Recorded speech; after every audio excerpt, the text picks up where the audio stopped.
¿Qué tal, estimados alumnos? Bienvenidos a esta tercera cápsula de la unidad 4. Vamos a ver los circuitos en paralelo. Los circuitos en paralelo constituyen una de las configuraciones fundamentales en el análisis de redes eléctricas. Junto con los circuitos en serie, forman la base para comprender estructuras más complejas. Dos elementos, ramas o redes, están en paralelo si tienen dos puntos en común. Esta definición simple pero fundamental determina las características de los circuitos paralelos. Es decir, dos puntos en común, veámoslo como que van a estar conectados a positivo y a negativo. Así de simple. Criterio básico. Dos terminales comunes definen la conexión en paralelo. Estas terminales comunes son positivo y negativo. Configuraciones múltiples. Los elementos pueden dibujarse de diferentes maneras manteniendo la conexión en paralelo. Identificación visual. Buscar puntos de conexión comunes independientemente del trazado del circuito. Algunas configuraciones comunes son la disposición horizontal tradicional, configuración vertical compacta, trazado en forma de escalera y combinaciones serie y paralelo. Para poder calcular la resistencia total de un circuito debemos de calcular la conductancia. Para esto tenemos que calcular la conductancia de la resistencia 1 más la conductancia de la resistencia 2 más la conductancia de la resistencia 3 más la conductancia de la resistencia N. Esto nos va a dar G1 más G2 más G3 más Gn y va a ser G total, es decir, la conductancia total.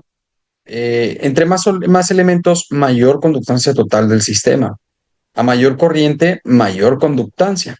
Y el efecto opuesto es contrario a los circuitos en serie. Aquí se mantiene el voltaje, pero la corriente va cambiando. La resistencia total en paralelo. Para la resistencia total en circuitos paralelos se calcula mediante la fórmula inversa de la conductancia. Es decir, para la conductancia total o la resistencia total va a ser 1 sobre resistencia total. Esto es igual a 1 sobre resistencia 1 más 1 sobre resistencia 2 más 1 sobre resistencia 3 más 1 sobre resistencia a la N. La resistencia total es siempre menor que el resistor más pequeño. Se requiere dividir entre 1 el resultado de la suma y tienen efecto acumulativo. Cada resistor adicional reduce la resistencia total.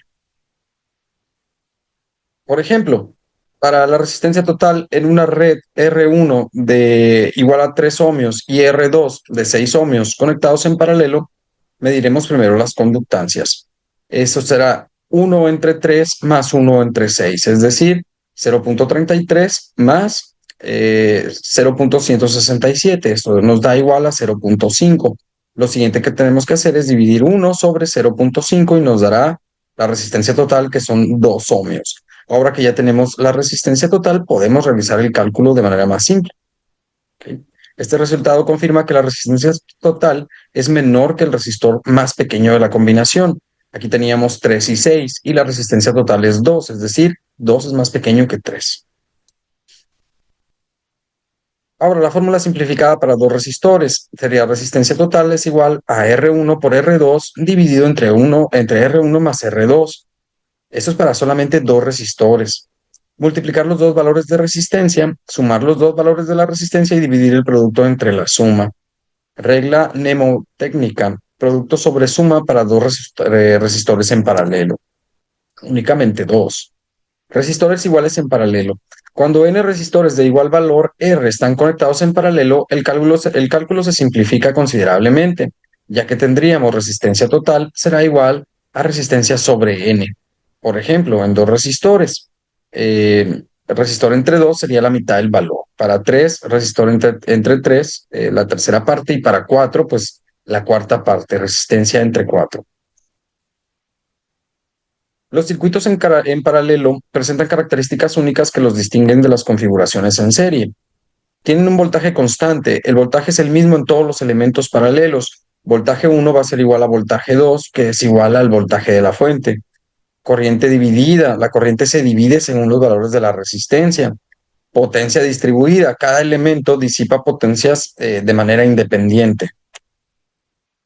Y tenemos la ley de corrientes de Kirchhoff. Nos dice, la suma algebraica de las corrientes que entran es la misma que la suma algebraica de las corrientes que salen. ¿Okay? La corriente que entra a un nodo debe ser igual a la que sale. Es una consecuencia directa de la conservación de la carga eléctrica. Si tenemos un circuito en el que entran como en el ejemplo, 4 amperes, vemos que salen 2. En una flechita nos indica 2, en el otro, a ver, déjenme analizarlo bien. No, serían 4 amperes que entran en intensidad 1, 8 amperes que entran en intensidad 4, 2 amperes que salen en intensidad 2 y 10 amperes que salen en intensidad 3. Sumamos 2 más 10 son 12 y 8 más 4 son 12. Es decir, la suma de las que entran es igual a la suma de las que salen. Esta ley es fundamental para el análisis de cualquier circuito eléctrico y especialmente útil en configuraciones paralelas. Para aplicar correctamente la ley de Kirchhoff de corrientes, debes identificar la corriente que entra y las corrientes que salen. Localiza el punto de unión de dos o más ramas. Luego establece qué corrientes entran y cuáles son las que salen y aplica la ecuación. La regla del divisor de corriente. Esta nos indica que la resistencia total sobre la resistencia X va a ser multiplicado por la corriente, va a ser igual a la corriente total. Esto proporciona una menor resistencia. Fórmula específica para dos ramas. Para dos resistores en paralelo, la regla del divisor de corriente se simplifica. Nos diría, la intensidad 1 va a ser igual a R2 por intensidad dividido sobre R1 más R2. Y para la intensidad 2 sería R1 por intensidad dividido entre R1 más R2.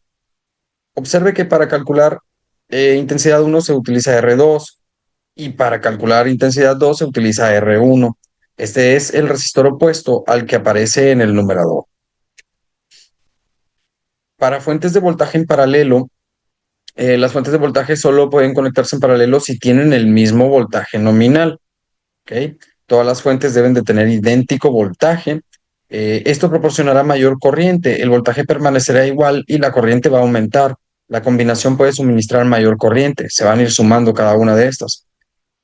Voltajes diferentes pueden causar daños o funcionamientos incorrectos en el sistema. Existen circuitos abiertos y cortocircuitos. Estos elementos especiales tienen características únicas que afectan significativamente el comportamiento. Por ejemplo, en el circuito abierto con una corriente de 0 amperes siempre, pero el voltaje puede tener cualquier valor y una resistencia infinita en ohmios. En cambio, en cortocircuito, el voltaje permanecerá en cero siempre, la corriente puede tener cualquier valor y la resistencia debe ser igual a 0 ohmios. Por ejemplo, en un automóvil se utiliza un sistema de 12 voltios de corriente directa, ¿okay? Que es la pila, la batería del carro. Tienen protecciones individuales, cada rama tiene su propio fusible de protección en la caja de fusibles. Retorno por chasis, el chasis metálico sirve como conductor de retorno. El cableador residencial utiliza configuraciones paralelas para garantizar voltaje constante en todos los puntos de uso. Por ejemplo, que tiene un voltaje constante de 120 o de 240 voltios, cada carga en paralelo con la fuente, interruptores en serie con las cargas y conexión a tierra continua. Esta configuración permite que cada dispositivo funcione independientemente y reciba el mismo voltaje nominal completo.